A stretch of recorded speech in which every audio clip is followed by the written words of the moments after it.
Hello, America. Shout out from Utah here, Salt Lake area, West Valley in particular. I wanted to share some September 11th thoughts, right? September 11th, Deep Thoughts by Joshua Cameron. Not quite Jack Handy. I have a weird relationship with September 11th. I was a soldier then and young. I was just 21, and for the last 6 months, my unit and I had been preparing to deploy to Kosovo. This was in order to take over humanitarian operations post Balkans conflict. While Bill Clinton is by far not my favorite person, especially being that he squired under Jeffrey Epstein, who did not kill himself, then paraded around in front of Me Too rallies like a rapist flexing in a community help conference for sexually abused and battered women. Just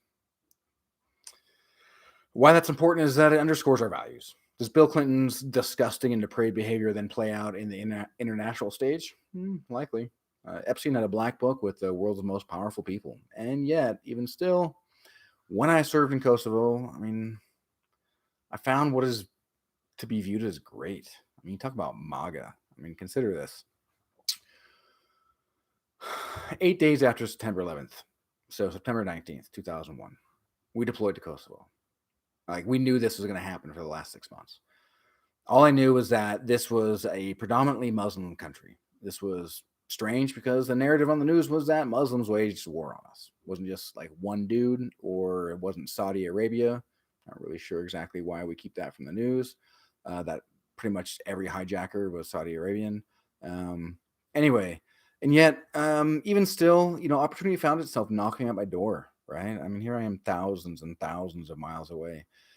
Staff Sergeant Allen approached me and said he heard I was a solid Humvee driver. Well, you know, do pride myself. I confirmed. Apparently, I impressed another friend of mine at the time, Sergeant Ronnie Allen, because of my ability to drive a 4-liter ambulance throughout the slick and slimy mud of Louisiana. Anyone who's driven an FLA, right? It's just a Humvee with a big old cab on top where you can put 4 liters, right, for laid out patients.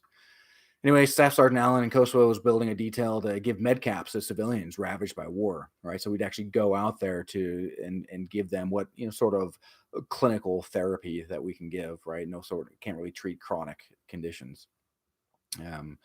First they had to drive out, make sure that it was possible.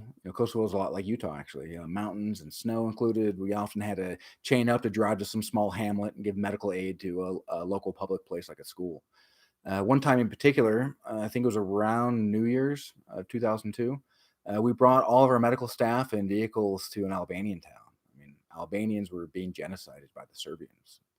Whether we should have gotten involved or not, we did. And these people remembered. Man, they screamed at me like I was A-Rod or like Tom Brady. Like I was larger than life. And this moment in time will feed their idealism forever. It was the most moving experience of my life. Can you imagine? I was sworn by children around 8 who were articulate enough to understand universal body language. And at no time did my obvious soldierly appearance turn them off. I had an M16 strapped to my back. My load-bearing vest was swollen with extra magazines, giant cold weather boots, my K-pot on my head. They brought their Foursquare ball to play with me. I couldn't escape from the thought that without U.S. military involvement, they would not be there. Ever since Kosovo, every single time I hear the national anthem by someone singing it with passion and meaning, I get the chills, right? I don't always stand. I've certainly knelt in order to show respect to people who are hurting communities, but it hurts me too, right? Because I really love to honor the flag. But I'm willing to hurt myself if I can honor other people, because that's what I find important. Right? I get the chills because it transports me to that transcendental, idealistic, bigger than life experience.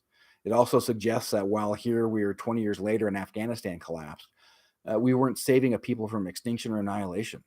The Afghanistan papers exposed that we had no strategy other than funnel $2 trillion to weapons manufacturers, while at the same time, during a global pandemic, we were screamed at, how are we going to pay for universal health care? Values.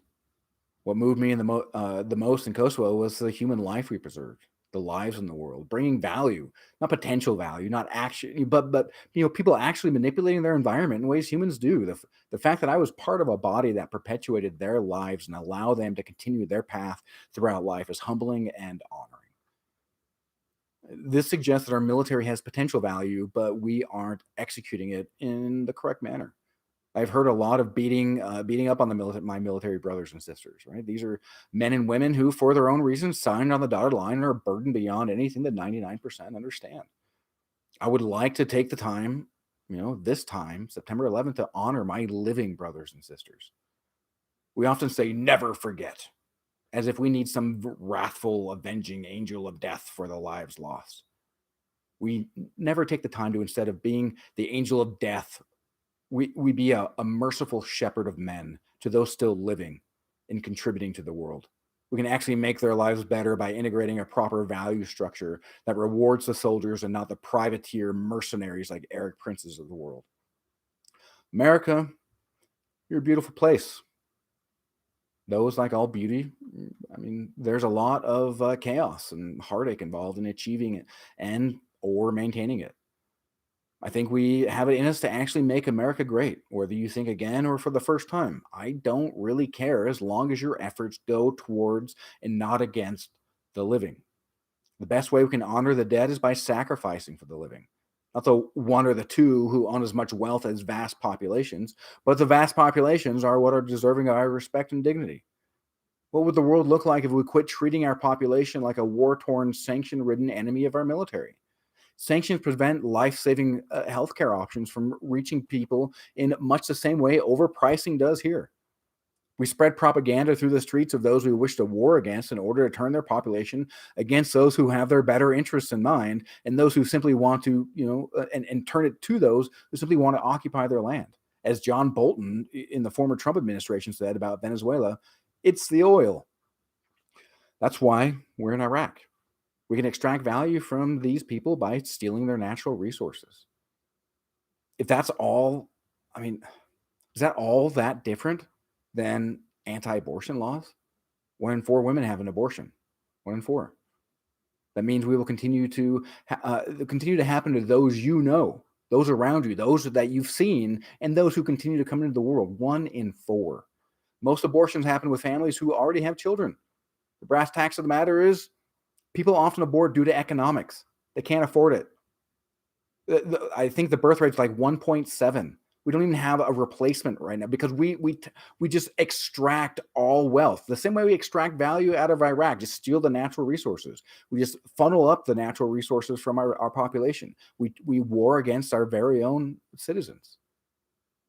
The data is in. I also think abortions are gross. I've seen the videos. I wish to stop abortions, but by way of solving the economic problem. I don't want to tell you what you're an American, you have certain rights. I don't get a peek behind the curtain and listen to what the doctor has to say. That those are HIPAA laws, right? You have HIPAA laws protecting you there, right? If we solve the economic problem, right, that way there's no longer a poverty-driven abortion behavior. We actually supply the ability to help families raise their children. This is not a handout. We need these children to grow up into well-functioning adults. If we leave them to fend for themselves, then they are in no way felt as part of the community. If they aren't part of the community, then no wonder we have the social unrest that we do. With the industrial era bringing about some of the grossest propaganda ever, that Jesus wants to make you rich. So if you're rich, then Jesus loves you. And if you're poor, then it's an abject moral failure on your part. If we are all made in the image of God, wouldn't honoring that image that is in the world, right? The image of God, not the potential image, but the actual image, interacting, wouldn't helping to serve their needs then help them better serve God's needs? There are very real ways to overcome our social unrest and our difficult problems, but we have to first quit listening to bad faith actors who confuse the population, blue or red, who have far more in common than those with all the green money every day of the week. No matter your race, your economic situation links you to the lives of millions and billions. If you want a better situation for yourself, help them as well. As Carl Jung is known for saying, people often miss God because they don't look low enough, meaning that greatness can come from helping out those next to you. Greatness doesn't come from giving Bill Gates, another Jeffrey Epstein, again, who did not kill himself, protege, giving him even more money. That doesn't make people great. What are our values? Do we want to value our military because we value ourselves? I think there's a very real honor there and real opportunity to turn that into a true make America great policy. I don't think it's that hard. I think we can do it. America, you're beautiful.